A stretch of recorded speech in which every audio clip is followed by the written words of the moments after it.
Hello friends, हमें question number 24 से करना है। वर्ग रहित समाज की अवधारणा किसने प्रतिपादित की थी? मीन्स की क्लासलेस सोसाइटी। वर्ग रहित समाज तो ये किसने किया था? कार्ल मार्क्स ने। ये जो वर्ग रहित समाज है ये होता क्या है? इसका अर्थ होता है कि कोई निम्न उच्च नहीं, मीन्स कि सब बराबर। ऐसा वर्ग जिसमें कि सभी बराबर हो। ऐसे वर्ग की बात कार्ल मार्क्स करते हैं, मीन्स कि मतलब वर्ग रहित समाज की तुलना आदिम समाज से। ये 4 प्रकार के समाज की बात बताते हैं ना अपने ऐतिहासिक व्याख्या जब करते हैं यूरोपीय समाज की, जिसमें इन्होंने पहला समाज बताया था आदिम समाज। जो आदिम समाज होता है ना वो दुनिया का कहते हैं कि वर्ग रहित समाज था। मीन्स कि जहाँ पे साम्यवाद था, ना कुछ बड़ा ना कुछ छोटा, ना कुछ ऊंचा ना कुछ नीचा, सब कुछ बराबर। इसमें क्या होता था विशेषता इसकी कि उपभोग जो होता था, उत्पादन, ये सब समूह में होते थे। समूह में होते थे और अतिरिक्त उत्पादन होता नहीं था। अतिरिक्त उत्पादन मीन्स कि सरप्लस प्रोडक्शन जो था उसका अभाव था। जब उसका अभाव रहेगा, हम जितना उगाए उतना हमारा खाने भर का हो गया, एक्स्ट्रा कुछ है ही नहीं, सब कुछ उतना ख़त्म हो गया, तो फिर क्या होगा भाई? कोई वर्ग नहीं होगा, नो क्लास। तो जब कोई क्लास नहीं होगा तो वो समाज कैसा होगा? एक साम्यवादी समाज होगा, अर्थात वर्ग रहित समाज होगा। और वर्ग रहित समाज किस समाज को मानते हैं कार्ल मार्क्स? तो वो समाज है इनका आदिम समाज। ओके, नेक्स्ट क्वेश्चन हमारा है क्वेश्चन नंबर 25, जिसको हमें मैच करना है। इसमें है अन्वेषणात्मक, प्रयोगात्मक, विवरणात्मक एंड निदानात्मक। हमको मैच करना है कि ये कैसे कैसे है। तो जो अन्वेषणात्मक है इसका अर्थ होता है कि यह क्या है, ये शोध के सारे प्रकार हैं, हम उसके तरीके हैं, उसको हमको बताना है एक्सप्लेन करके। तो जो अन्वेषण होता है मीन्स की खोज करना, जब हमें कोई चीज़ जानना है कि ये क्या है तो वो क्या हो गया? अन्वेषणात्मक हो गया। प्रयोगात्मक मीन्स कि एक्सपेरिमेंट के अंतर्गत हम क्या जानते हैं कि ऐसा क्यों है, ये चीज़ है क्या, तो ये अन्वेषण का पार्ट हो गया, मतलब खोज का पार्ट हो गया। जैसे मान लो ये कोई वस्तु रखी हुई है, इसकी हमने खोज की है, ये क्या हो गया? मान लो कि चीज़ चीनी है, तो हमने अन्वेषण के तहत जाना कि ये चीनी है, मीन्स कि ये क्या है, ऐसा क्यों है, तो हम प्रयोग करेंगे, एक्सपेरिमेंट करेंगे। मीन्स कि ये चीनी मीठी क्यों है, सफ़ेद क्यों है, ये सारी चीज़ें हम प्रयोग के तहत जानेंगे। एंड सी है कि विवरणात्मक मीन्स कि कैसे उपचार किया जाए। और निदानात्मक मीन्स कि ये कैसे है। जैसे कि मान लो कि फीवर हुआ, तो हम जाने ना, अन्वेषण के तहत हमको पता चला कि भाई ये हमें फीवर है। क्यों हुआ? भीग गए, जो भी थकान लगी, जिन जिन चीज़ों से हुआ, क्यों है, ये हमारा क्या हो गया? प्रयोगात्मक हो गया। कैसे इसका उपचार करेंगे इन इन चीज़ों से, मतलब क्या क्या हम करेंगे तो हमारा ठीक होगा। पट्टी रखेंगे, दवा खाएंगे, इंजेक्शन लगवाएंगे, जो भी चीज़ें। निदानात्मक, ये कैसे है, मीन्स कि हम इसकी दवा खाएंगे और फिर ये ठीक होगा। निदानात्मक लास्ट में आ जाता है। नेक्स्ट क्वेश्चन हमारा है question number 26। According to Yogendra Singh the cognitive structural attributes of Indian tradition, means कि योगेंद्र सिंह के अनुसार भारतीय परंपरा की जो ज्ञानात्मक संरचनात्मक विशेषताएं हैं वो क्या हैं? तो वो है हमारी अनुक्रम मीन्स की हायरार्की, पवित्रात्मकता, होलिज्म, कॉन्टिन्यूटी, सत्ता और उत्कर्ष मीन्स की ट्रांससेंडेंस। ये 4 विशेषताएं जो ये इनकी क्या है? भारतीय परंपरा की ज्ञानात्मक संरचना। ये किसकी मतलब थ्योरी है? तो ये योगेंद्र सिंह की थ्योरी है। योगेंद्र सिंह जिनकी बुक है मॉडर्नाइजेशन ऑफ इंडियन ट्रेडिशन, ये एक बुक लिखते हैं मॉडर्नाइजेशन ऑफ इंडियन ट्रेडिशन। ये इनकी बुक है, बहुत ही फेमस बुक है, जिसमें ये मूल्य मानदंड बताते हैं। जैसे कि कोई त्यौहार हमारे यहाँ मन रहा होता है तो उसके रीति रिवाज क्या होते हैं, उसमें बहुत सारी चीज़ें होती हैं, पवित्र अपवित्र जो हम मान रहे होते हैं, सैक्रेड प्रोफेन जैसी चीज़ें। वो सतता मीन्स कि निरंतर वो चीज़ें चली आ रही होती हैं। जैसे कोई त्यौहार है, उस त्यौहार में क्या हमारे रीति रिवाज होंगे, सभी वर्गों में अलग अलग मनाए जाएंगे हायरार्की के हिसाब से। पवित्रता, अपवित्रता, ये सारे कॉन्सेप्ट इसमें आएंगे। कंटिन्यूटी मीन्स कि चला आ रहा है लगातार, इस त्यौहार के मनाने का क्या तरीका है। एंड लास्ट नंबर पे उत्कर्ष, अब भाई चलता चला आ रहा है तो उत्कर्ष पे है, ट्रांसेंडेंस। तो ये किस चीज़ में बताते हैं योगेंद्र सिंह? तो इनकी बुक है मॉडर्नाइजेशन ऑफ इंडियन ट्रेडिशन, जिसमें ये रीति रिवाज सारी चीज़ें बताते हैं। और एक बुक होती है रुडोल्फ एंड रुडोल्फ की। रुडोल्फ एंड रुडोल्फ की जो बुक है वो भी सेम ऐसे ही थोड़ा सा नाम है, मॉडर्निटी एंड ट्रेडिशन। इस बुक को हमने यहाँ पे इसलिए बता दिया ना कि हमें कंफ्यूज नहीं होना है इन दोनों लोगों की बुक में। जो मॉडर्निटी एंड ट्रेडिशन है किसकी बुक है? रुडोल्फ एंड रुडोल्फ की बुक है। और जो मॉडर्नाइजेशन ऑफ इंडियन ट्रेडिशन है वो किसकी है? योगेंद्र सिंह की, जिसमें इन्होंने ये 4 चीज़ें बताई है: अनुक्रम, पवित्रात्मकता, सत्यता और उत्कर्ष। ये 4 चीज़ें अपने किस बुक में बताते हैं? Modernisation of Indian tradition. और ये मॉडर्निटी एंड ट्रेडिशन जो है ये किसकी बुक है? तो रुडोल्फ एंड रुडोल्फ, एक समाजशास्त्री हैं रुडोल्फ एंड रुडोल्फ, इनकी बुक है मॉडर्निटी एंड ट्रेडिशन, जिसमें ये बताते हैं कि कैसे मतलब जो मॉडर्निटी होती है वो परंपरा मतलब दोनों एक दूसरे में कैसे असिमिलेट हो जाते हैं, किसी में कैसे एक साथ मर्ज हो जाते हैं। जैसे कि कुर्ता के साथ जीन्स का मर्ज हो जाना। अब जीन्स आधुनिक वस्त्र मतलब हो गया, आधुनिक समय का हो गया। कुर्ता जो हो गया हमारा ट्रेडिशनल हो गया, लेकिन इन दोनों को साथ में जो पहनते हैं इसका मतलब क्या हुआ? रुडोल्फ एंड रुडोल्फ कहते हैं कि ये जो परंपरा थी और आधुनिकता थी दोनों मर्ज हो गए। भारतीय संस्कृति ने क्या किया? अपने में इसको मर्ज कर लिया। अब ये दोनों एक साथ चल रहे हैं, कुर्ता और जीन्स, कुर्ता जीन्स। अभी बहुत सारी जगह आप देखते होंगे ये, जैसे कि एग्जाम्पल अभी नहीं आ रहा है ध्यान में, मतलब हम कुर्ता जीन्स के एग्जाम्पल से, एक ही एग्जाम्पल से भी फ़िलहाल समझ लेते हैं कि कैसे मतलब परंपरा और आधुनिकता जो है ना वो मर्ज होता है एक साथ, और एक साथ बन के एक नया सा वो बना देता है, तरीका एक आयाम दे देता है। तो इसको कौन बताता है? रुडोल्फ है, रुडोल्फ। और जो योगेंद्र सिंह हैं वो त्यौहार, मूल्य, मानदंड कैसे चले आ रहे होते हैं, कैसी उनकी चीज़ें होती हैं, इनको बताते हैं।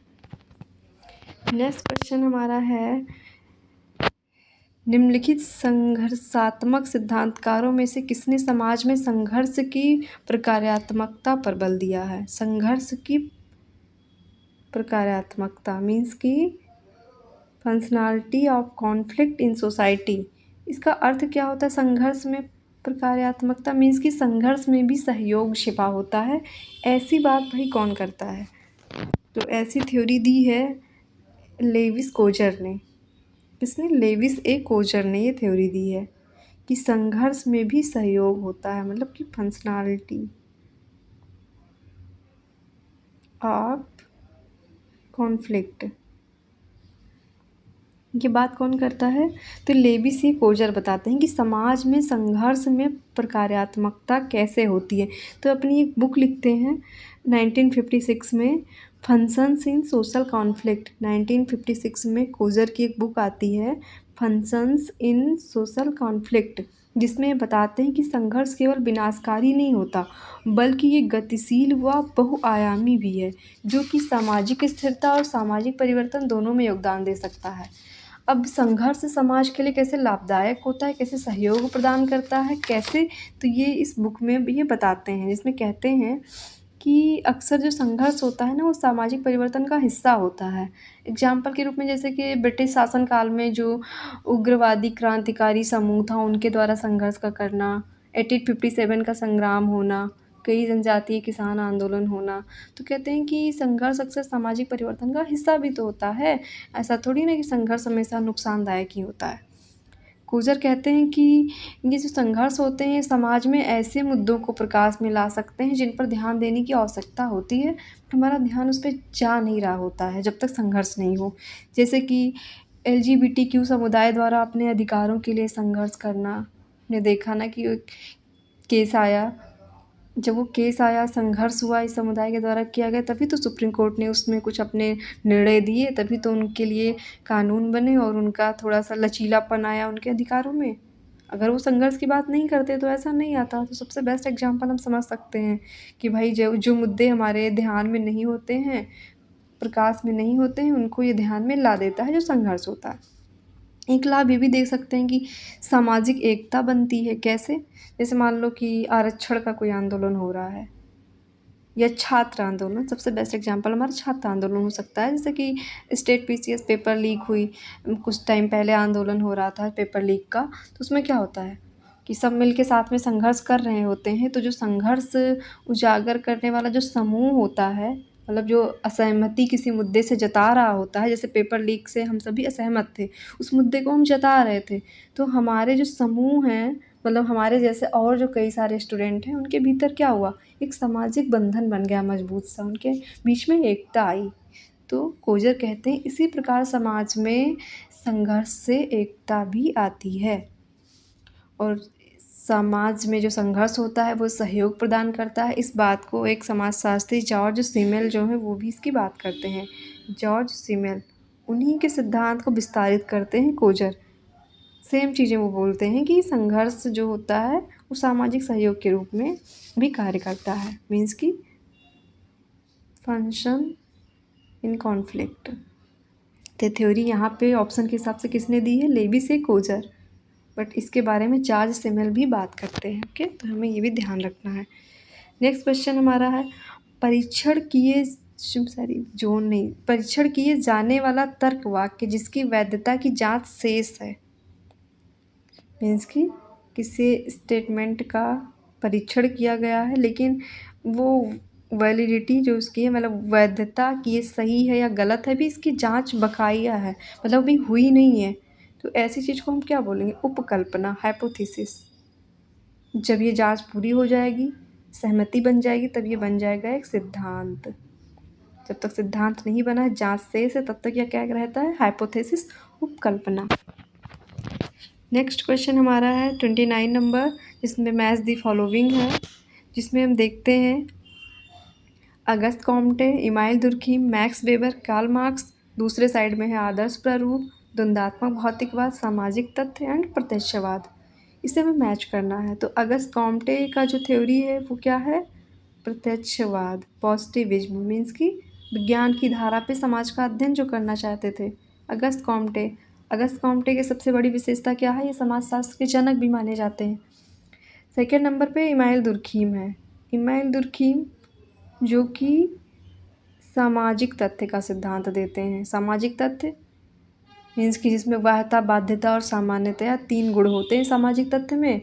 सामाजिक तथ्य जैसे कि ये अपने श्रम विभाजन, धर्म के सिद्धांत, आत्महत्या, इन सबको ये सामाजिक तथ्य के रूप में देखते हैं। अर्थात कोई भी घटना समाज में अगर होती है तो उसके लिए व्यक्ति नहीं समाज जिम्मेदार होता है।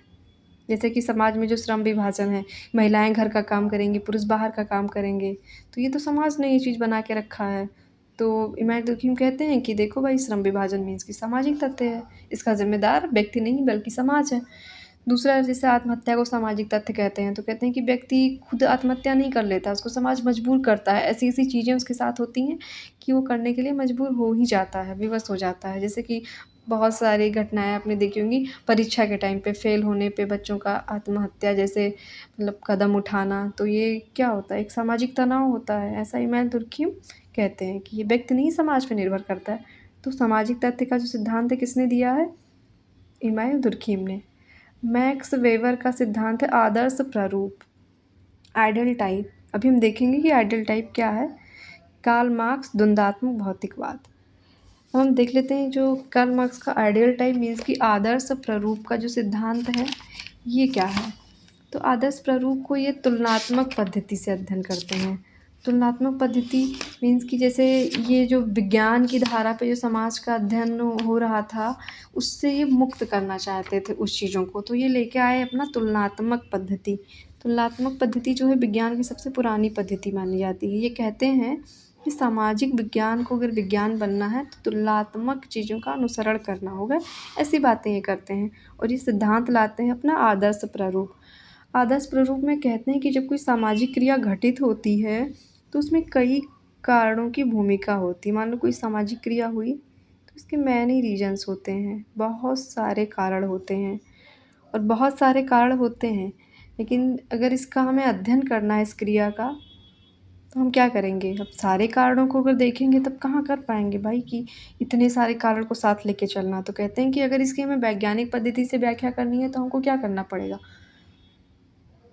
कुछ कारणों को हमको क्या होगा कि उसको विशिष्ट मानना होगा, कुछ कारण लक्षण को हमें विशिष्ट मान के उसका अध्ययन करना होगा, और जो कई सारे हैं उनको अवॉइड करना होगा, नज़रअंदाज करना होगा, और फिर अपनी व्याख्या देनी होगी। तो ये मतलब कुल मिला के आदर्श प्रारूप में ये कहना चाहते हैं कि मैक्स वेबर कि किसी घटना के लिए परिणाम नहीं बल्कि उसके जो कारण हैं वो उसे विशिष्ट बनाते हैं। मीन्स कि परिणाम मायने नहीं रखता है, कारण जो होता है ना, रीज़न, कॉजेस, जो कॉजेज होते हैं ना ये यूनिक होते हैं, ना कि परिणाम। कैसे?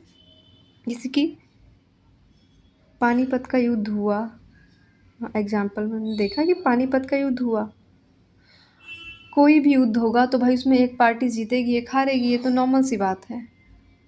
फर्स्ट युद्ध हुआ, सेकंड हुआ, थर्ड हुआ, जो भी हुआ सब में क्या हुआ, एक हारा एक जीता। बाबर जीतेगा तो लोधी हारेगा, लोधी जीतेगा तो बाबर हारेगा, मतलब या तो बाबर जीतेगा या तो लोधी जीतेगा, मतलब ये तो भाई नॉर्मल है। कहते हैं कि जो परिणाम होता है वो तो जनरल होता है, मीन्स कि रिजल्ट जो होते हैं वो जनरल होते हैं, लेकिन जो कॉजेज होते हैं, कारण होते हैं, वो यूनिक होते हैं। अब क्यों हुआ पानीपत का युद्ध, ये इम्पॉर्टेंट है, ना कि इसका परिणाम क्या हुआ, क्योंकि परिणाम में तो सबको पता है भाई कि एक पार्टी को जीतना है एक पार्टी को हारना है। तो ऐसे ये विशेषता आदर्श प्रारूप की व्याख्या करते हैं और बताते हैं कि causes are important not result always general. And last में कार्ल मार्क्स का द्वंद्वात्मक भौतिकवाद का सिद्धांत है। जो द्वंद्वात्मक भौतिकवाद का सिद्धांत है वो क्या है, तो उसमें ये मानते हैं कि दुनिया में जो पदार्थ है ना वो सबसे पहले आया, पदार्थ जो है ना सबसे पहले आया, मीन्स कि पेड़ पौधे, नदी, सारी चीज़ें, झरने, ये सारे बहुत पहले से थे। इसके बाद पैसा आया, जब व्यक्ति आया तो पैसा आया, पैसे से वस्तु, वस्तु से विनिमय, और इसी से चलती है दुनिया। तो इनका मतलब कुल मिला के है कि जब जब अर्थव्यवस्था बदलती है तब तब विचार बदलते हैं, और यही इनका सिद्धांत है द्वंद्वात्मक भौतिकवाद। द्वंद्वात्मक भौतिकवाद का अर्थ क्या है कि जब जब अर्थव्यवस्था बदलती है तभी विचार बदलते हैं। अर्थव्यवस्था ही हमारे सुपर स्ट्रक्चर का निर्धारण करती है, मीन्स कि समाज का जो कानून है, धर्म है, नियम है, वो सारी चीज़ें किससे चलती हैं, हमारी अर्थव्यवस्था से चलती हैं। ये अर्थव्यवस्था को अधिसंरचना के रूप में देखते हैं, इंफ्रास्ट्रक्चर, और जो और सारी चीज़ें हैं, धर्म, कानून, और मतलब जितनी सारी संस्थाएं हैं उनको ये मानते हैं सुपर स्ट्रक्चर, अधोसंरचना। कहते हैं कि जो ये इंफ्रास्ट्रक्चर है ना यही सुपर स्ट्रक्चर का निर्माण करती है। ये सारी बातें किस में बताते हैं, ये अपने द्वंद्वात्मक भौतिकवाद में बताते हैं। द्वंद्वात्मक भौतिकवाद से ही एक सिद्धांत और निकलता है, विचारात्मक द्वंद्ववाद। अब ये सिद्धांत तो कार्ल मार्क्स ने दिया है, बट जो विचारात्मक द्वंद्ववाद है वो सिद्धांत किसने दिया है, तो विचारात्मक द्वंद्ववाद का सिद्धांत देते हैं हीगल, जो कि विचार को इम्पोर्टेंस देते हैं। वो कहते हैं कि नहीं, संसार जो है वो विचारों का विस्तार है, सबसे पहले विचार आया, उसके बाद संसार में चीज़ें आई। कहते हैं कि जब जब विचार बदलता है तब तब संसार बदलता है, और विचारों से ही संसार चलता है, तब अर्थव्यवस्था आती है, पहले विचार आता है। मतलब ये विचार को प्रायोरिटी देते हैं, और इनके उलट जो मार्क्स हैं वो पदार्थ, मीन्स कि पैसे को प्रायोरिटी देते हैं। तो एक तरह से कह सकते हैं जो विचारात्मक द्वंद्ववाद होता है उसका सिद्धांत हीगल का है, और जो द्वंद्वात्मक भौतिकवाद है वो मार्क्स का है। हीगल वर्सेस मार्क्स, ये बहुत ही फेमस सिद्धांत है समाजशास्त्र में। तो ये भी क्वेश्चन हमारे साथ में बन सकता है कि विचारात्मक द्वंद्ववाद किसका सिद्धांत है, तो किसका, हीगल का है। उसी जगह पे द्वंद्वात्मक भौतिकवाद तो कार्ल मार्क्स का। दोनों एक दूसरे के जस्ट अपोजिट है, एक पैसे को प्रायोरिटी दे रहा है, एक विचार को प्रायोरिटी दे रहा है। ओके, नेक्स्ट क्वेश्चन हमारा है कि किसका कथन है कि आधुनिकता एवं प्रगति की विचारधाराएं प्रत्यक्ष रूप से आधुनिक नवाचारों के परंपरागतीकरण के परिणामित हो सकती हैं। तो ये जो थ्योरी है ये कौन देता है, तो भाई ये देते हैं मिल्टन सिंगर। इतनी जो बड़ी बात है कि आधुनिकता की प्रगति एवं विचारधाराएं, आधुनिकता की प्रगति की जो विचारधारा है ये प्रत्यक्ष रूप से आधुनिक नवाचारों के ये परंपरागतीकरण के परिणामीगत हो सकती हैं। तो ये कौन कहता है, ये कहते हैं मिल्टन सिंगर। इतना बड़ा स्टेटमेंट हो गया ना, बड़ा भारी, इसको थोड़ा सा इजी वे में समझ लेते हैं।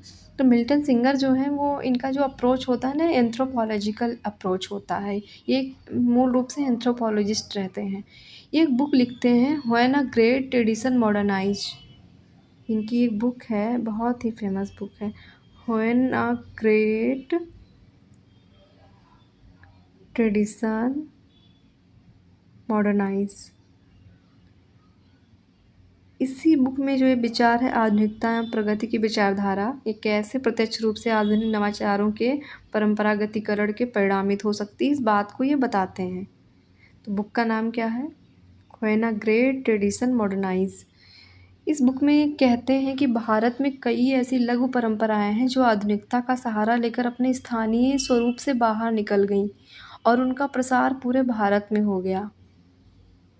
जैसे कि हम देखते हैं ना कि छठ पूजा की महत्ता, लोहड़ी की महत्ता, अब उसमें उसके सारे जो रिचुअल्स थे वो हम देखते हैं कि मेट्रोपॉलिटन सिटीज़ में भी फॉलो हो रहे हैं। दिल्ली, मुंबई जैसे शहरों में अगर वहाँ के कुछ लोग पहुँचे हैं उस समुदाय के, मतलब जैसे मान लो पूर्वी भारत के समुदाय के लोग हैं, तो वहाँ पे भी हम देखते हैं कि ऐसे जो चीज़ें जो लघु परंपरा में ही चल रही थी, मतलब हमारे किसी एक विशेष स्थानीय संस्कृति का हिस्सा थी, मतलब कुछ 1-2 स्टेट में ही चल रही थी, जैसे पूर्वी उत्तर प्रदेश और बिहार में। तो अब उसका प्रचलन क्या हुआ, बड़े बड़े शहरों में भी वो बढ़ गया और इसकी महत्ता भी बढ़ गई। ऐसा नहीं कि ऐसे ही बढ़ गया और फैल गया। उसका मतलब ये हो गया कि ये नहीं कि सिर्फ जो पूरब के लोग यहाँ पे हैं वही मना रहे हैं, ऐसा नहीं है। और भी लोग उससे प्रभावित होकर उस पूजा को, उसके रिचुअल्स को फॉलो कर रहे हैं, एकदम बढ़िया से मना रहे हैं। तो ये अपनी बुक में यही बताते हैं कि है ना ग्रेट ट्रेडिशन मॉडर्नाइज। इस बुक में ये अपनी ये सारी चीज़ें बताते हैं। और इन्होंने एक गांव यूपी का था किशनगढ़ी गांव, उसका अध्ययन किया था, जिसमें वो कहते हैं कि कई लघु परंपराएं जो होती हैं वो साहित्य आदि का सहारा लेकर के अपना विस्तार कर लेती हैं और धीरे धीरे पूरे विश्व में उसकी स्वीकृति भी हो जाती है। इन्होंने मतलब बताया कि ये साहित्य का सहारा लेके भी मतलब ऐसी ऐसी संस्कृति है जो विश्व में स्वीकृत भी हो गई है। थोड़ा टाइम लगा है, धीरे धीरे हुई है, बट वो पूरे विश्व में हो जाती है। तो इन्होंने किस गांव का अध्ययन किया था, ये भी क्वेश्चन बन सकता है। किशनगढ़ी गांव का अध्ययन किसने किया था? मिल्टन सिंगर ने, किशनगढ़ी गांव का अध्ययन। दूसरा क्वेश्चन हमारा बन सकता है कि इनकी बुक क्या है, तो है ना ग्रेट ट्रेडिशन मॉडर्नाइज। तो एक क्वेश्चन से हमारे 3 क्वेश्चन निकल के आ गए। हम देखते हैं next question. Phenomenology of mind पुस्तक किसने लिखी है? तो ये बुक लिखी है GW.H. हेगल ने। GW.H. हेगल ने लिखी है फिनोमेनोलॉजी ऑफ माइंड।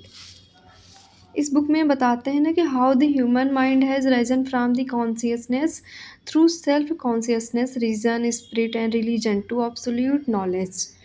मीन्स कि कैसे जो मानव मस्तिष्क होता है ना, उसकी जो चेतना से वो स्वचेतना मीन्स कि सेल्फ कॉन्शियस, स्वचेतना से वो चीज़ों का एनालिसिस करता है, तर्क का एनालिसिस करता है और एब्सोल्यूट नॉलेज को प्राप्त करता है। मतलब एकदम जो सही जानकारी है वो कैसे अपने माइंड में तर्क से, सेल्फ कॉन्शियस से, स्वचेतना से कैसे वो यहाँ तक पहुँचता है और इसकी जो प्रोसेस होती है वो कैसे कैसे मतलब चरणों से गुजरती है, ये अपनी बुक में बताते हैं। GW.H. हेगल किस बुक में? Phenomenology of mind.